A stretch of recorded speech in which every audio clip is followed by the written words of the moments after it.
Hi, let's talk about an idea that I found called the silent to-do list. This actually came from a book from Fumio Sasaki called Goodbye Things. And the silent to-do list is an imaginary list of everything in your home, reminding you or sending you messages of something to do with it, whether that be vacuuming the floor because you see dust bunnies, if that's washing a dish because it's sitting out on the sink or in the sink, um, even making the bed. Those are all silent to do items that are in our mind subconsciously that we are reminded every day about. From the time you wake up, your bed, to getting dressed in the bathroom.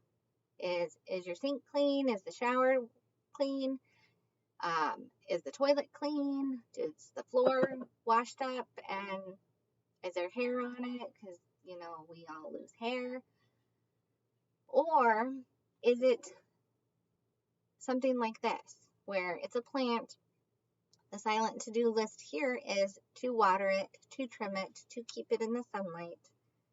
But there's positive and negative messages.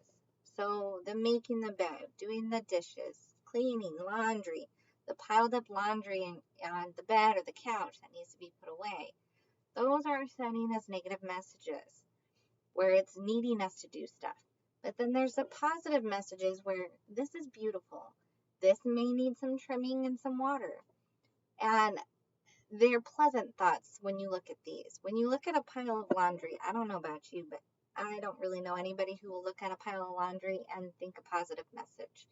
It's usually, oh, I have that to do and I need to go grocery shopping. You get this list mentally, whether that is written down, like I have written down sometimes, and it just builds up. Now, with simplifying your home, you decrease the items on your silent to-do list. Now, since I've been simplifying my home and my lifestyle, I have less of the silent to-dos. Now, whether that be having less clothes or a capsule wardrobe, so then therefore I don't have as much laundry to do and it all fits in one load, to minimizing my dishes, to again where I can clean the dishes as we go. And again, I haven't been too keen on this. I'm really recently in the last few months have been really trying hard on keeping 0 dishes on my counter, and whatever's inside the sink will get washed and put into the drying rack before I go to bed.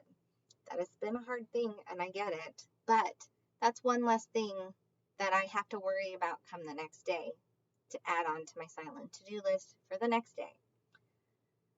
So by simplifying your home, minimizing those items, you're minimizing your energy, your mental energy to remember all of these items on your silent to-do list.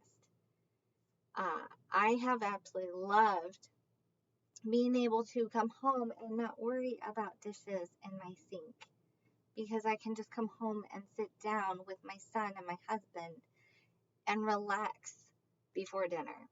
I don't have to go around and clean my floor or make my bed because I've already done that right when I wake up. Now, a lot of this might be with keeping a routine as your morning routine, making your bed, getting ready. Maybe while you're taking a shower, wipe it down. So that's one less thing on your silent to-do list. Positive messages. Try to find them. Seek them out. Again, they might be a little harder to find because most of the things in our home will send us negative messages. So by minimizing and simplifying the items in your home, you can have a smaller silent to-do list and more mental energy for your family and your priorities that you have. If you like this video, please click the thumbs up. Subscribe if you haven't already. And if you'd like, comment and let me know how your silent to-do list is. Mine consists of feeding our chickens and giving them food and water, as well as my dog and my cat. So dusting, scanning photos, all of this is sending negative messages of things to do. But as you simplify, it will get shorter and you will love being in your home. When you go on vacation, if you're in a hotel room or an Airbnb home, usually it's clean, calming. You don't have to do anything. It's amazing. Everybody loves that feeling of going in and just relaxing. So try to get your home to feel like that by minimizing and simplifying your life. When, if you're at an Airbnb or even a hotel, you have just enough of what you need. You have enough silverware, you have enough dishes, you have enough cups. You don't have 20 coffee mugs for 2 people in your household that drink coffee. With anything, just start minimizing so you can send your priorities, your mental energy to what you want to do, whether that be more time with your family, more time out in nature, and spending time with yourself. Less things to worry about, more time to relax and have less stress. Thank you. We'll see you in the next video.